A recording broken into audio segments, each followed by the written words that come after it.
மாதா தொலைக்காட்சி நண்பர்களே, உங்கள் அனைவருக்கும் வாழ்த்துக்கள். நம்முடைய வாழ்விலே 3 விதமான பண்பு நலன்கள் இருப்பதாக அறிஞர் ஒருவர் கூறுகிறார். அல்ஃபோன்ஸ் கார் என்ற இவர் கூறுவதை பாருங்களேன். Every man has 3 characters: that which he exhibits, that which he has, and that which he thinks he has. அதாவது ஒவ்வொரு மனிதனும் 3 விதமான பண்புகளை கொண்டிருக்கின்றான். தன்னிடத்தில் இருப்பதாக அவன் பிறருக்கு காட்டிக்கொள்வது, உண்மையில் அவனிடம் இருப்பது, தன்னிடம் இருப்பதாக அவன் நினைத்து கொள்வது.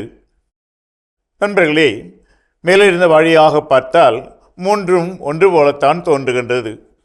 தன்னிடத்தில் இருப்பதை தான் ஒருவன் அடுத்தவர்களுக்கு காட்டிக்கொள்ள முடியும். தன்னிடத்தில் இருப்பதை அவன் நினைத்து கொள்வதும் அதுவே என்று நாம் சொல்வோம். ஆனால் உண்மையில் அப்படியல்ல. தன்னிடத்தில் இருப்பதாக அவன் காட்டிக்கொள்வது என்ற அந்த முதல் குணத்திலே உண்மைக்கு புறம்பான, தன்னிடத்தில் உண்மையாகவே இல்லாத திறமைகளை, ஆற்றல்களை, புகழையும் வாழ்த்துக்களையும் பெறுவதற்காக அவன் அடுத்தவர்களுக்கு காட்டிக்கொள்ளுகின்ற வாய்ப்பு இருக்கிறது. நான் சிறந்த வீரன், நான் சிறந்த படிப்பாளி, நான் சிறந்த தொழிலாளி என்றெல்லாம். ஆனால் உண்மையிலேயே அவன் சொல்லுகின்ற, அவன் காட்டிக்கொள்ளுகின்ற அனைத்து குணங்களும் அவரிடத்திலே இருக்கின்றனவா என்று பார்த்தால் அப்படி இல்லை என்பது மற்றவர்களுக்கு நன்றாக தெரியும்.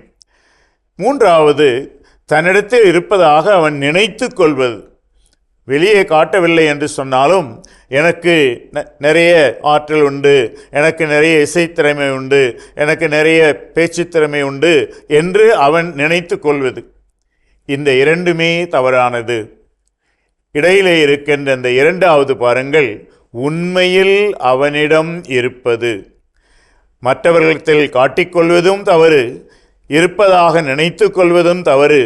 உண்மையில் அவனிடம் என்ன இருக்கின்றதோ, என்ன திறமைகள், ஆற்றல்கள் இருக்கின்றதோ அவைதான் உண்மையானவை. ஒரு மனிதனுடைய வாழ்நாள் வீட்டுப்பாடம் என்ன என்றால், உண்மையில் என்னிடம் என்ன இருக்கிறது என்பதை அவன் கண்டுபிடிப்பதுதான்.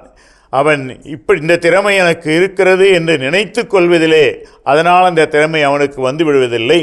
அவன் உள்ளத்தில் என்ன இருக்கிறது என்று தன்னையே அவன் ஆழச் சென்று தன்னுடைய வாழ்வில் விளருகின்ற செயல்பாடுகளை கண்டு, அவனுடைய எண்ண ஓட்டங்களை கண்டு, அவனுடைய பழக்க வழக்கங்களை கண்டு, உண்மையில் என்னிடம் இருப்பது என்ன என்பதை கண்டு வாழ்ந்தால் அவன் கட்டாயம் வெற்றி பெறுவான். உங்கள் அனைவருக்கும் வாழ்த்துக்கள்.